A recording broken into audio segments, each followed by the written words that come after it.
Lecture चालू करो बे। जय हिंद दोस्तों, आज के वीडियो में आपको देखने मिलने वाला है कुछ ऐसा जो शायद राहुल गांधी ने भी सोचा नहीं होगा।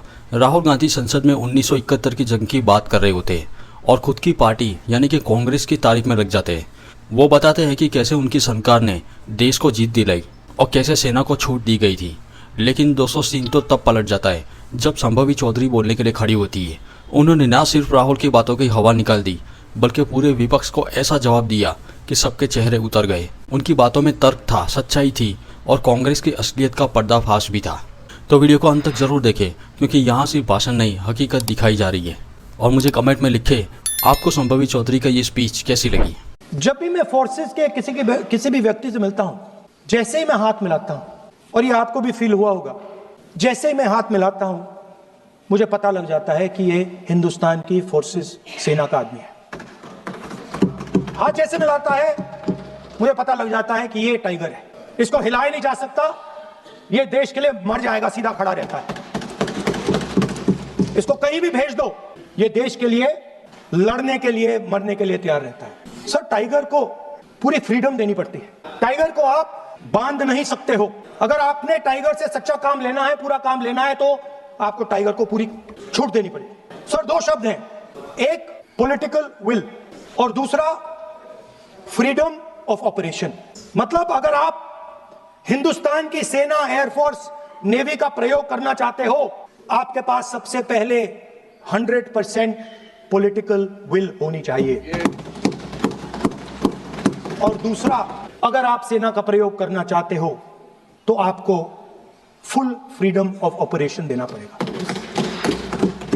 राजनाथ सिंह जी ने अपने भाषण में कल 1971 और सिंदूर का कंपैरिजन किया और मैं उनको याद दिलाना चाहता हूं। 1971 में पॉलिटिकल विल थी, इंडियन ओशन में 7th फ्लीट आ रही थी, हिंदुस्तान की ओर आ रही थी और उस समय के प्रधानमंत्री ने कहा हमें जो बांग्लादेश में करना है हम करेंगे, आप आ जाओ, जितना आना है आ जाओ, हम करेंगे।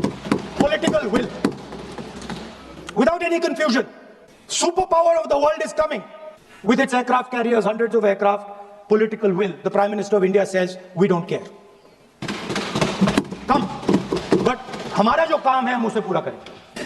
जनरल मानेकशॉ ने इंदिरा गांधी जी से कहा कि मैं ऑपरेशन गर्मी में नहीं कर सकता हूं, नहीं करूंगा, मुझे 6 महीने चाहिए। इंदिरा गांधी जी ने उन्हें कहा आपको 6 महीने चाहिए, 1 साल चाहिए, जितना भी आपको समय चाहिए आप लीजिए, क्योंकि आपको फ्रीडम होनी चाहिए, फ्रीडम ऑफ एक्शन आपको होना चाहिए, फ्रीडम ऑफ मैनूवर आपका होना चाहिए। 1 लाख पाकिस्तानी सोल्जर सरेंडर किए, एक नया देश बना। लेकिन दुर्भाग्य की बात यह है कि आज भी हमारे देश में ऐसे लोग हैं जिनको पहलगाम से ज्यादा दुख पैलेस्टीन के लिए होता है, क्योंकि ये उनकी राजनीति को फायदा नहीं देता।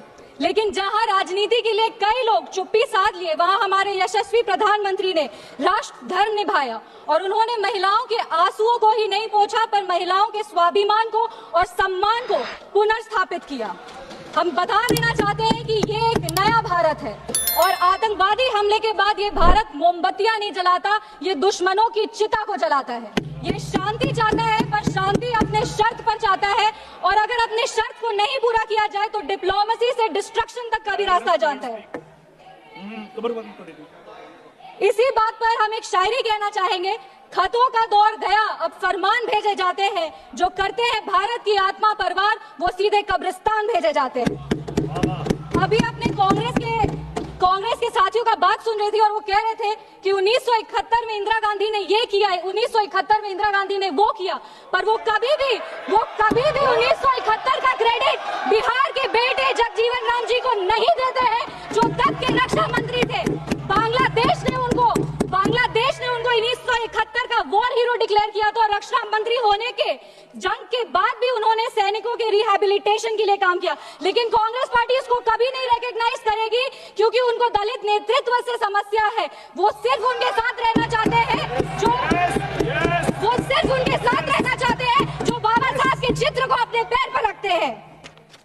अगर हम ऑपरेशन सिंदूर की बात करें तो ये सिर्फ टेरर लॉन्च पैड्स को को ध्वस्त नहीं किया, ये पूरी की पूरी तरीके से पाकिस्तान के हौसले को ध्वस्त कर दिया है। लेकिन एक आश्चर्य की बात है मैम, और आश्चर्य की बात यह है कि हमारे दुश्मन देश में एक युवा नेता है और एक युवा नेता हमारे विपक्ष में है। दुश्मन देश का सदन अलग है, हमारे देश का सदन अलग है, वहां के नेता अलग है, यहाँ के नेता अलग है, पर इनका सवाल एक ही है। विपक्ष का सवाल और दुश्मन देश के नेता का सवाल एक कैसे हो सकता है? मैं विपक्ष के साथियों को चुनौती देती हूँ कि अपनी राजनीति से ऊपर उठ करके कभी राष्ट्र हित की सोचनी चाहिए। अगर सरहद पर सेना लड़ रही होती है तो उनसे सवाल नहीं पूछे जाते, उनको सलामी दी जाती है। अगर विपक्ष की बात सुबह से सुने जा रहे हैं और उनकी बात को ध्यान से सुने तो वो बार बार कह रहे हैं कि सरकार ने सरेंडर कर दिया, सरकार ने सरेंडर कर दिया। सरेंडर से इनका विशेष लगाव इसीलिए भी है क्योंकि इतिहास गवाह है इन्होंने कितने बार विश्व के सामने भारत का सर झुका दिया है। 1962 में नेहरू जी की दोस्ती की नीति ने हमारे देश के धज्जियां उड़ा दिए थे। 14,500 वर्ग मील जमीन पर कब्जा कर लिया था। अमेरिका के तब के राष्ट्रपति ने कहा था कि भारत हमसे भीख मांगते हुए आया था। 1971 में वेस्टर्न मीडिया ने प्रधानमंत्री के बारे में जो भी कहा हो, उन्होंने हमारे देश के बारे में, भारत के बारे में कहा कि भारत एक धोखेबाज देश है और भारत नागरिक धोखेबाज लोग हैं। ये था भारत का इमेज आपके शासनकाल में। 1985 में CIA के क्लासिफाइड रिपोर्ट से कि विदेशी तंत्र भारत की सरकार को चलाती थी, इनसे जवाब मांगिए। 2001 विश्व के सबसे बड़े लोकतंत्र के सबसे बड़े मंदिर पर हमला हुआ और ये लोग चुप बैठे रह गए। 2008 मुंबई अटैक, पूरी तरीके से देश को झकझोर दिया गया, पर इन्होंने कभी नहीं जवाब दिया। अगर आज आतंकवादियों को जवाब दिया है तो वो हमारे यशस्वी प्रधानमंत्री श्री नरेंद्र मोदी जी की सरकार ने दिया है। पर इनके राष्ट्रीय अध्यक्ष, कांग्रेस पार्टी के राष्ट्रीय अध्यक्ष कहते हैं कि ऑपरेशन सिंदूर एक छोटा मोटा ऑपरेशन था।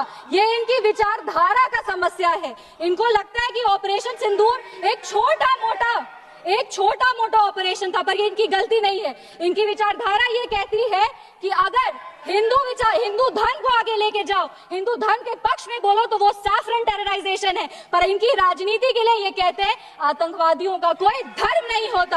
ये दोहरा चरित्र क्यों है इनका? तो दोस्तों, आपने देखा कि कैसे संभावी चौधरी ने राहुल गांधी को उन्हीं के शब्दों में घेर लिया। कांग्रेस जो खुद हमेशा देश का हितैषी बताती है, उनकी पोल खुलती हुई नजर आई। आज विपक्ष सिर्फ सवाल पूछता है, लेकिन जब कोई सटीक जवाब देता है तो वो बौखला जाता है। संभावी चौधरी का जवाब साफ था, देश अब खाली बातों से नहीं चलेगा, अब काम मांगता है, और जो काम नहीं करता है उसकी सच्चाई भी सामने आ जाती है, जैसे राहुल गांधी जी की आ गई। अगर आपको लगता है कि देश को ऐसे सच बोलने वाले नेताओं की ज़रूरत है तो वीडियो को लाइक करें, शेयर करें और सब्सक्राइब करना बिल्कुल ना भूलें।